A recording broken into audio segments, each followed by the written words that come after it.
नक्श, प्लीज यहाँ तमाशा मत करो, छोड़ो उसे। हाथ किस पे उठाया तूने? अपनी औकात भूल गया क्या? पूछ अपनी बीवी से, तुझसे प्यार करती भी है क्या?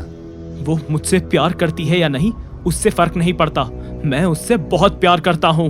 नक्श, हाथ जोड़ रही हूँ, प्लीज प्लीज मेरे लिए छोड़ दो विहान को। नहीं अनिका, आज मेरे हाथों से इसका अंत होगा। अनिका ने नक्श की आंखों में इतना गुस्सा पहले कभी नहीं देखा था। उसके सर पर जैसे खून सवार हो गया था। लेकिन जैसे ही अनिका से उसकी नजरें मिली, अनिका की आंखों में डर देखकर नक्श ने फौरन विहान को छोड़ दिया। तभी मैम्बो अंकल ने कहा, तुझे इस पार्टी में बुलाना ही एक गलती थी। पता नहीं भाई साहब ने कैसे अनिका की शादी तुमसे करा दी। तुझे तो यहाँ से लात मार के निकालना चाहिए। सही कहा, बिल्कुल वैसे ही मैम्बो अंकल जैसे भानुशाली ग्रुप के ऑफिस से आपको निकाला गया था। अच्छा, तो तुझे वहाँ के बारे में भी पता है? नक्श बहुत सह लिया तुझे, अब और नहीं। सॉरी मैम्बो अंकल, नक्श का वो मतलब नहीं था। रहने दो अनिका, कोई एक्सप्लेनेशन देने की जरूरत नहीं है। तुम्हारे ये मैम्बो अंकल पैसे के पीछे पागल हैं।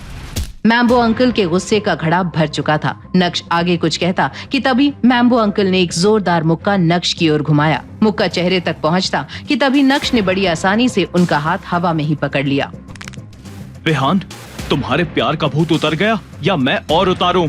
ये सब क्या बदतमीजी है नक्श, गेस्ट को डरा धमका कर भगा रहे हो। माफ कीजिएगा दादी जी, पर इन सब की जिम्मेदार आप भी हैं। ये जानते हुए कि अनिका मेरी पत्नी है, आपने विहान या मैम्बो अंकल को रोकने की कोशिश तक नहीं की, उल्टा स्टेज पर खड़ी होकर तमाशा देख रही थी।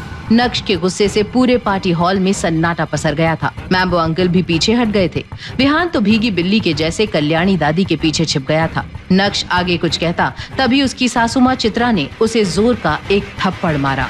बदतमीज, तुम्हारी हिम्मत कैसे हुई मम्मी जी से ऐसे बात करने की? तुझे हम यहाँ लेकर आए और तू हमारी ही इज्जत हवा में उछाल रहा है। तू शायद भूल गया है। ठीक कहा मम्मी जी आपने।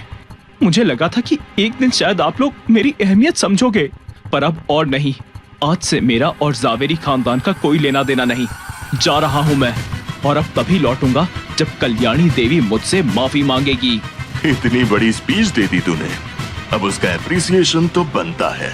पीछे देख अपने नक्श, आज तेरी सारी अकड़ ना निकालती तो मेरा नाम भी नवीन जावेरी उर्फ मैम्बो नहीं। नक्श ने जैसे ही पीछे मुड़कर देखा, 50 से 60 आदमी हाथ में रॉड और चाकू लिए नक्श की ओर दौड़ते आ रहे थे। उनके पीछे से एक 50 से 55 साल का सफेद दाढ़ी और काले कुर्ते में एक आदमी शेर की तरह आ रहा था। उसकी मौजूदगी से सारे हॉल में खौफ की लहर दौड़ गई। इरफान भाई, इस शहर में आपके रहते हुए कभी किसी ने मुझे हाथ लगाने की कोशिश नहीं की, लेकिन आज मुझ पर हाथ उठाने की जुर्रत करी।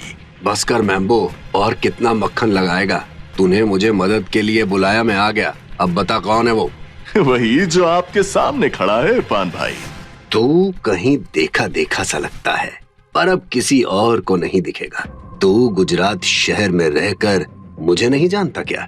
हाँ, तुझे भी जानता हूँ और समझ सकता हूँ। ये तू नहीं, तेरी जवानी का खून उबाल मार रहा है। अब आपकी डायलॉग बाजी खत्म हो गई हो तो आगे क्या करना है वो बता दीजिए प्लीज। मुझे आप लोग के सामने बीन बजाने के अलावा और भी काम है। नक्श इससे आगे कुछ बोलता उसके पहले इरफान भाई का चाकू नक्श की गर्दन पर आ गया और वहाँ खड़े इरफान भाई के आदमी सिर्फ उनके इशारे का इंतजार कर रहे थे। ये सब देख रही अनिका और चित्रा सहम गई थी और वहीं मैम्बो अंकल की खुशी बढ़ती ही जा रही थी। क्या नक्श का ये एटीट्यूड डाल देगा उसकी जान को खतरे में?